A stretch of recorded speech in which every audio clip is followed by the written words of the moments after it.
Je dis bonjour à tout le monde et surtout, je voudrais remercier la plateforme numérique, c'est-à-dire les frères et sœurs qui sont sur les réseaux sociaux et qui ont crié à Dieu pour recevoir vraiment une direction. Alléluia. Parce qu'ils ne comprennent pas.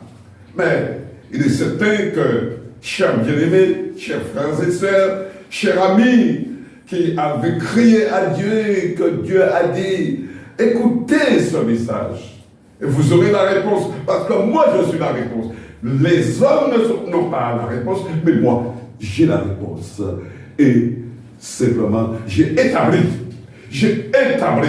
des serviteurs, des ouvriers, des hommes que j'ai mis à part parce qu'ils m'aiment, ils veulent faire ma volonté. Eh bien, vous entendez la réponse de ces hommes-là, de ces prophètes, de ces sacrificateurs. Donc, écoutez bien ce que je vous dis. Alléluia. Hier, je vous ai parlé de l'ouvrage. Nous sommes l'ouvrage de Christ. Alléluia. Et je vous ai fait comprendre une chose, que notre conversion n'est pas une fin. Nous sommes une nouvelle créature en recevant Jésus comme sauveur personnel. Eh bien, en connaissant ce Jésus, Emmanuel, Dieu avec nous, vous allez vraiment sortir de votre situation de misère. Parce que le diable veut nous enchaîner. Alors, chers bien-aimés, ce matin, je vais passer à une autre étape, parce que nous marchons d'étape en étape. Vous êtes manifestement une lettre de Christ.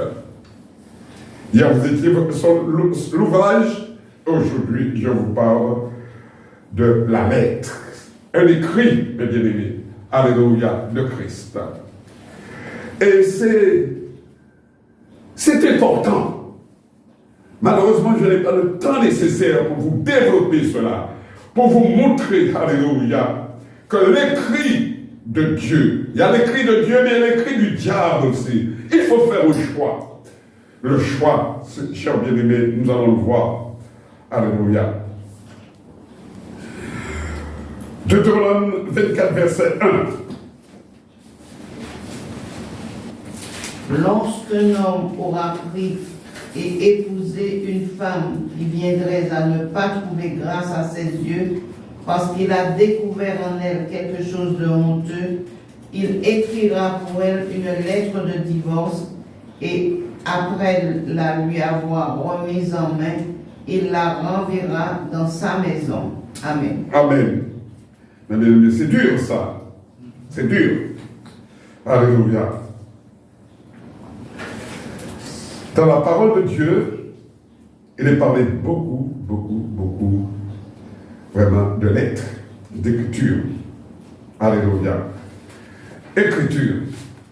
Et je vais simplement, alléluia, juste un petit mot dans le dictionnaire, une lettre, ce qu'on veut parler. Écrit que l'on adresse à quelqu'un dans une enveloppe. Alléluia. Donc c'est tout, chers bien-aimés.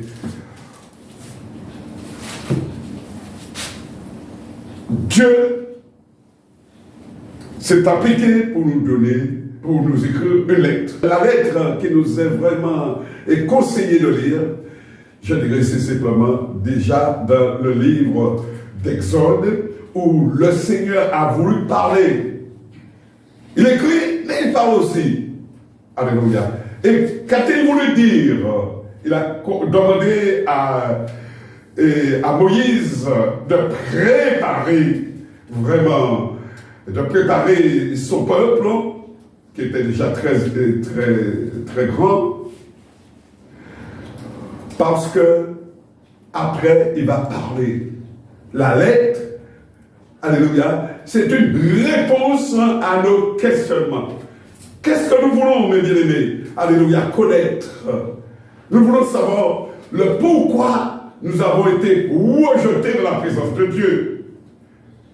Ensuite, mes bien-aimés, le fait est là, c'est que si nous ne faisons pas un effort, nous sommes perdus parce que nous ne pouvons pas appliquer la règle. Et là, ce que je peux dire, chers bien-aimés, c'est que il est important de revenir à Dieu parce que nous allons mourir dans un état effroyable. C'est pourquoi le Seigneur a envoyé son Fils. Alléluia. Son Fils pour pouvoir vraiment nous accompagner. Alléluia. Aujourd'hui, le Seigneur, la première des choses qu'il a rétabli pour que nous puissions comprendre, parce que bien souvent nous ne comprenons pas le sens de la lettre. Le Seigneur ne veut pas de divorce. Nous sommes dans un gouvernement, mes bien-aimés, où nous sommes à la limite incités. Il y a des lois qui nous permettent au contraire de faire ce que Dieu interdit. Le Seigneur a écrit une lettre. Il a écrit une lettre pour que son œuvre puisse réussir. L'œuvre de Dieu doit réussir, chers bien-aimés. Nous voyons, mes bien-aimés, après le départ de Jésus, lorsqu'il a créé son œuvre, afin qu'il y ait de plus en plus de gens qui soient vraiment bénis, pour que nous puissions voir la gloire de Dieu. Il a écrit, chers bien-aimés, il a formé des disciples. Et vous êtes disciples de Christ, vous qui m'écoutez, disciples de Christ. La lettre, voyez mes bien-aimés, nous ne pouvons pas aller plus loin que ce qui est écrit. Il est écrit. Il est écrit. Nous voyons le cas de Philippe. Philippe, mes bien-aimés, alléluia, lors de l'église primitive, alléluia,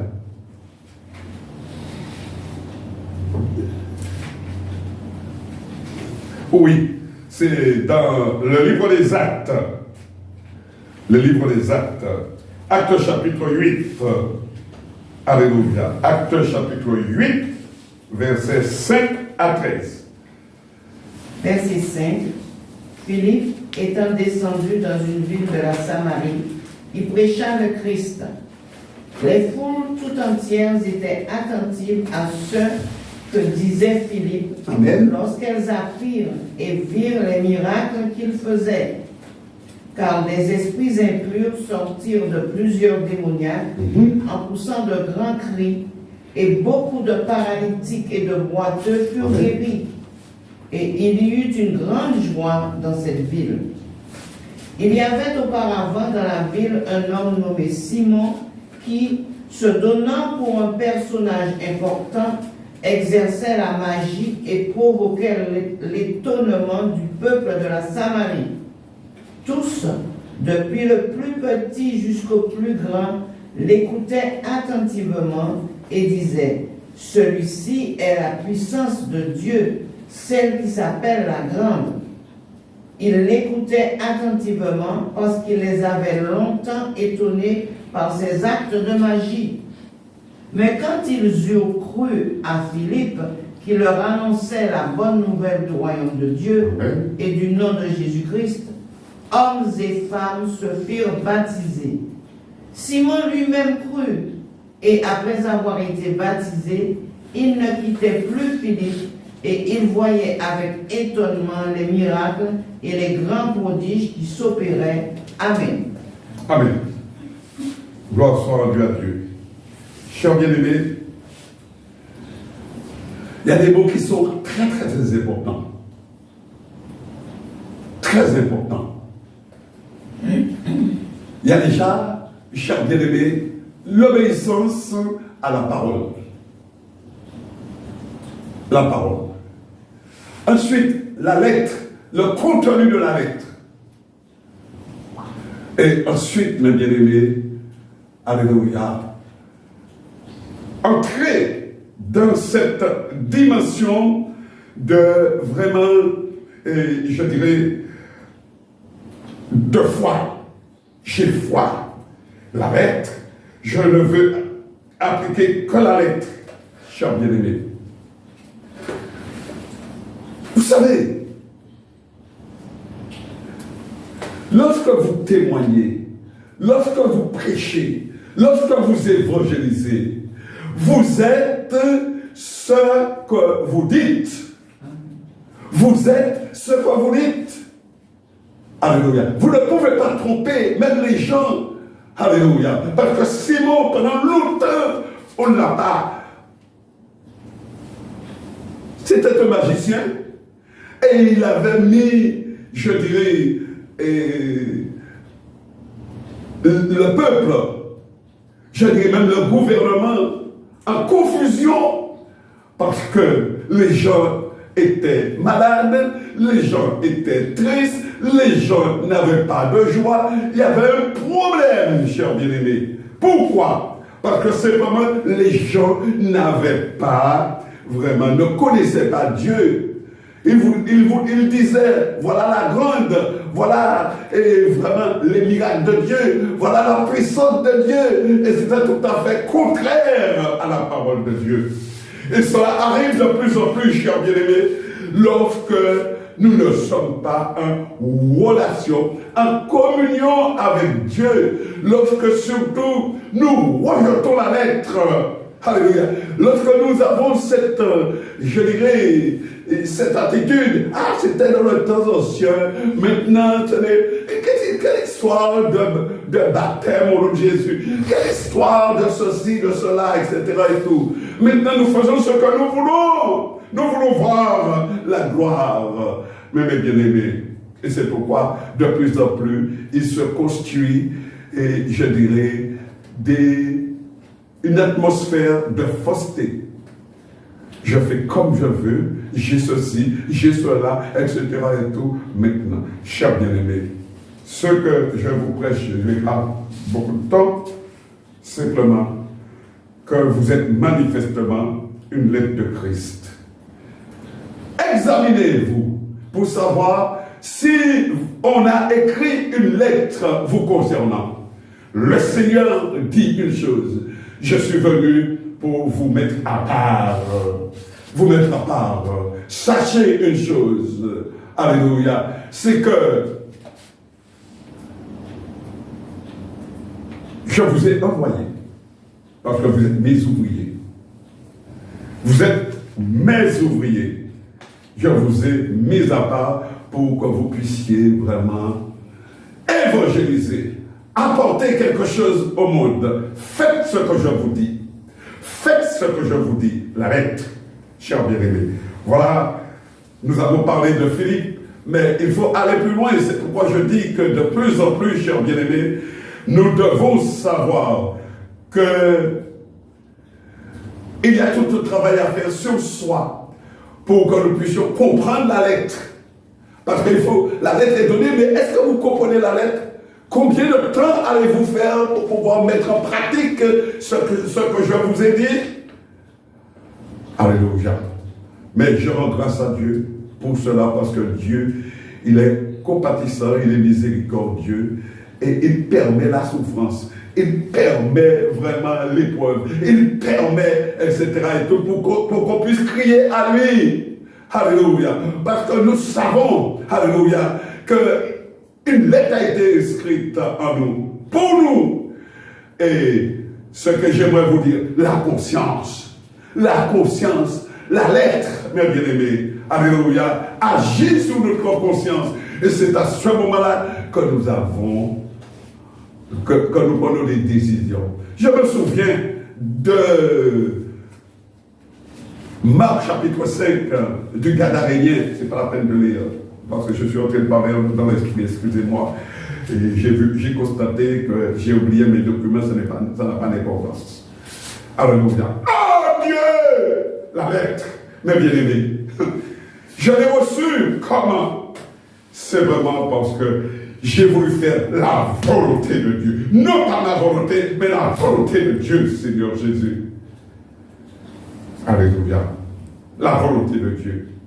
Regardez un peu.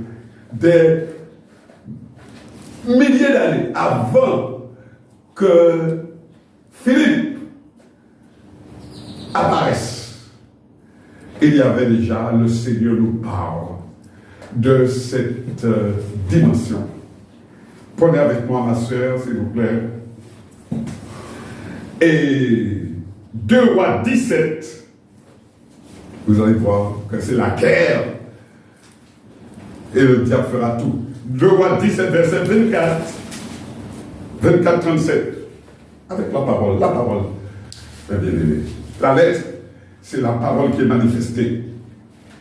C'est pourquoi, plus que jamais, c'est ce qui sort de votre bouche qui montre vraiment votre position, votre positionnement. Écoutez les gens parler.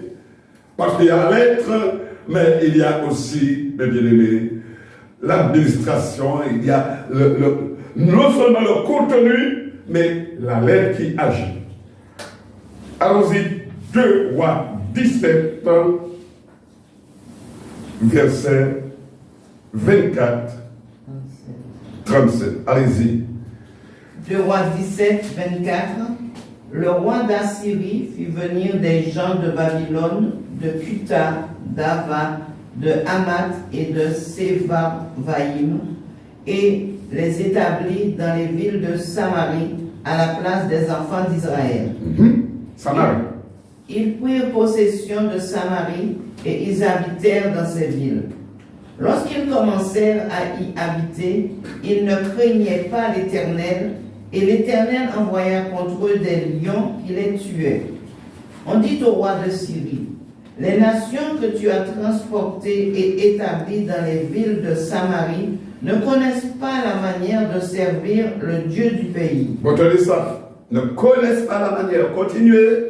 Et il a envoyé contre elles des lions qui les font mourir parce qu'elles ne connaissent pas la manière de servir le Dieu du pays.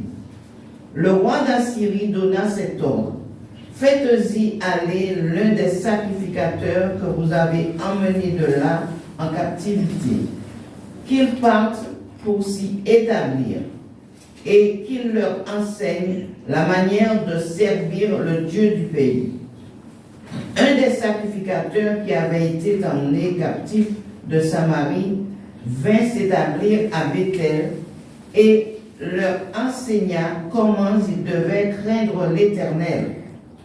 Mais les nations firent chacune leur Dieu dans les villes qu'elles habitaient et les placèrent dans la maison des hauts lieux bâtis par les Samaritains.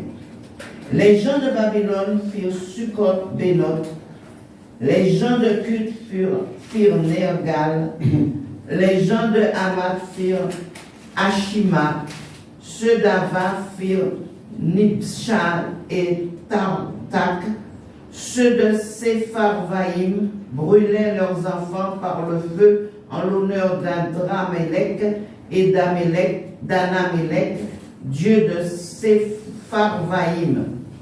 Ils craignaient aussi l'Éternel, et ils se créèrent des prêtres des hauts lieux pris parmi tout le peuple. Ces prêtres offraient pour eux des sacrifices dans les maisons des hauts lieux.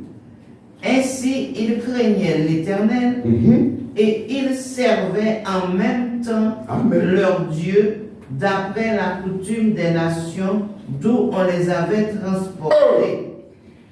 Ils suivent encore aujourd'hui leur premier usage. Ils ne craignent point l'Éternel, et ils ne se conforment ni à leur loi, ni à leur ordonnance, ni à la loi et aux commandements prescrits par l'Éternel aux enfants de Jacob, qu'il appela du nom d'Israël.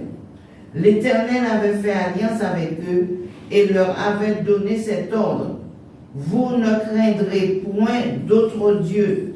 Alléluia. Vous ne vous prosternerez point devant eux, vous ne les servirez point, vous ne leur offrirez point de sacrifice, mais vous craindrez l'Éternel qui vous a fait monter du pays d'Égypte avec une grande puissance et à bras étendus.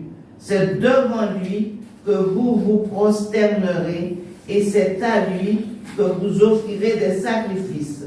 Vous observerez et mettrez toujours en pratique les préceptes, les ordonnances, la loi et les commandements qu'il a écrits pour vous, et vous ne craindrez point d'autres dieux. Amen, amen, amen. Mais je vais conclure en vous disant ceci. Tout ce qu'il y a, des milliers d'années avant même l'arrivée, la naissance de Philippe, mais Dieu, alléluia, Dieu nous instruit, Dieu nous forme, Dieu, la pédagogie de Dieu, c'est surtout, mes bien-aimés, non seulement l'obéissance, alléluia, nous avons lu Deutéronome chapitre 28, etc. et tout, de 1 jusqu'à 14, mais il y a une chose, mes bien-aimés, servons l'Éternel,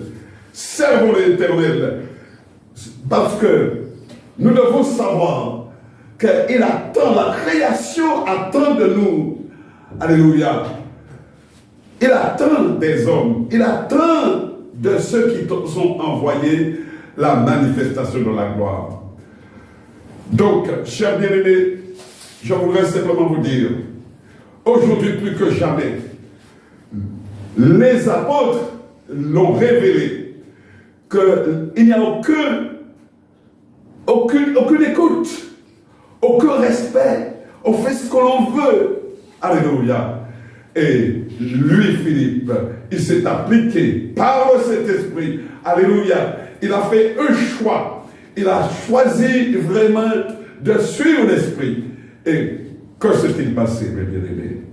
Eh bien, sa maison était remplie de la gloire de Dieu. À tel point, il a eu 4 filles vierges. Et il n'était pas pasteur, il n'était pas apôtre, il n'était pas, etc. et tout cela. Mais bien, il ne bâtissait pas quoi que ce soit. Mais la seule chose, il s'appliquait à servir le Seigneur. Chers bien-aimés, le Seigneur nous fait comprendre à travers à travers cet écrit, vous êtes une lettre, vous êtes manifestement une lettre écrite. Dieu compte sur nous. Et je terminerai en vous disant ceci, mes bien-aimés, c'est que dans Deutéronome chapitre 1, verset 6, alléluia, 6 à 8, l'Éternel, notre Dieu, vous a parlé à Horeb en disant, vous avez assez demeuré dans cette montagne. Tournez-vous et partez. Allez à la montagne des Amoréens et dans tout le voisinage, dans la plaine, sur la montagne, dans la vallée, dans le Midi, sur la côte de la mer, et au pays des Cananéens et au Liban, jusqu'au grand fleuve, au fleuve d'eau froide. Voyez, j'ai mis le pays devant vous. Allez et prenez possession du pays que l'Éternel a juré à vos pères, Abraham, Isaac et Jacob, de donner à eux et à leur postérité après eux. Amen. Amen. Chers bien-aimés, je vous dirai en conclusion, si réellement vous mettez en pratique la parole de Dieu, si vous voulez vraiment suivre ce que Dieu a pour vous, même si vous allez souffrir, il y aura de la souffrance, il y aura de l'opposition, on fera tout pour que vous ne puissiez pas réussir dans le projet que Dieu a mis pour vous. Mais si réellement, oh Dieu, vous obéissez, si réellement vous faites la volonté de Dieu, vous allez étonner le monde. Philippe, alléluia, c'est comment il a prêché Christ. Christ seulement il a prêché. Eh bien, automatiquement, il y a eu des guérisons, il y a eu des délivrances, les esprits sont partis, il y a eu vraiment quelque chose de tout à fait différent. Donc, chers bien-aimés, faisons tout. Le temps est court, c'est vrai. Il y a des prophéties qui ont annoncé que les gens de plus en plus s'éloigneront de la vérité, mais suivez ce que Dieu vous dit. Que Dieu vous garde et que Dieu vous bénisse. Amen.